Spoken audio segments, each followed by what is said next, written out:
Dick, great to have you with us. Thanks so much for joining us. Wilfred, nice to be here. So some extraordinarily disappointing statistics that we just shared in terms of the state of affairs here. And it's interesting because clearly there's so much money in private markets at the moment, whether it's private equity or venture capital.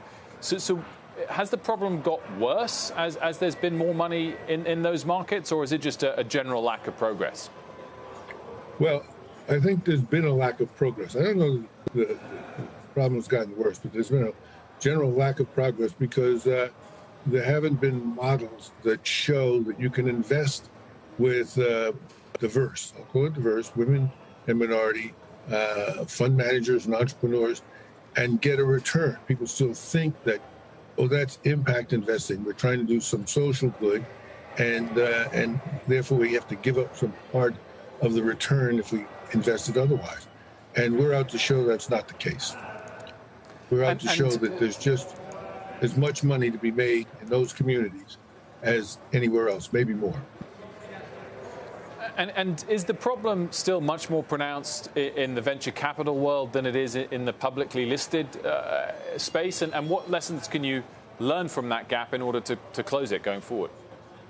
Well, I think sort of in the capital markets generally, this is a pronounced problem. There aren't that many publicly traded companies that are in the hands of minority and women, although there are, some CEOs now. But what we're trying to do, the venture capital space is the on-ramp for access to private capital. And what we're trying to do is sort of open that funnel up, create opportunities for women and for minorities who are managing funds in particular, although we'll do some direct investments. But by investing in funds, we'll spread the money around a little bit. And what we hope to show is that, there's gold in them Nar hills. We can generate actually a superior return investing in those fund managers and entrepreneurs who've been historically overlooked. What are you finding, Dick, on that front? I know you've been at it for more than a year now. Is the thesis playing out? It's so far, now it's early days, I have to say, Sarah, very early days.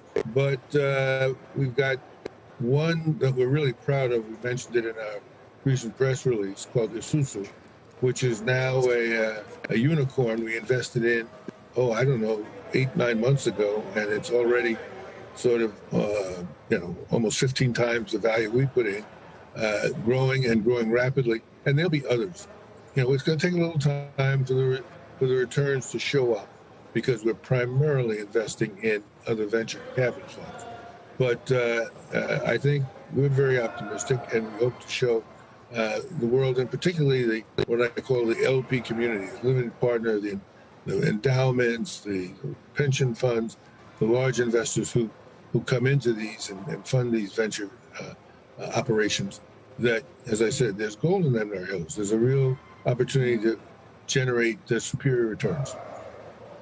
I read about your story a little bit with this, that the idea came to you after the murder of George Floyd, when corporate America really tried to step up and say that they want to change. They want to add diversity to their boards and to their employee workforces. Have you seen the progress that everyone was talking about then show up in a meaningful way?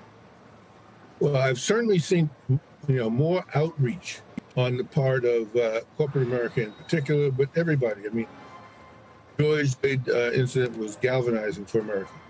The issue was, I'm an old guy. I've been around a long time. I remember we went through this in the early 70s where, the Great Society, where everybody was sort of galvanized to do something about what was then the sort of distance between, the mainstream of American society and minority communities. And a lot of money was poured into that area. But in a way, it didn't stick. I mean, we're back at the same issue. And it's because I think we tried to do a bunch of things that were not sustainable. And one of the reasons, we started this equity alliance, I was talking to a good friend of mine, Kenny Lear, who's also a partner here. And we both concluded that the key is sustainability. We've got to do something this time that sustains itself. And that means we have to grow real businesses. And the secret to growing any business is access to capital. That's the secret to growth. So that's why we decided to park ourselves on the on-ramp and start a, I still call it a concept fund, to show that, properly done, you can create real businesses in communities that have been overlooked by entrepreneurs and fund managers who live in those communities, who relate to those communities, and who care about those communities.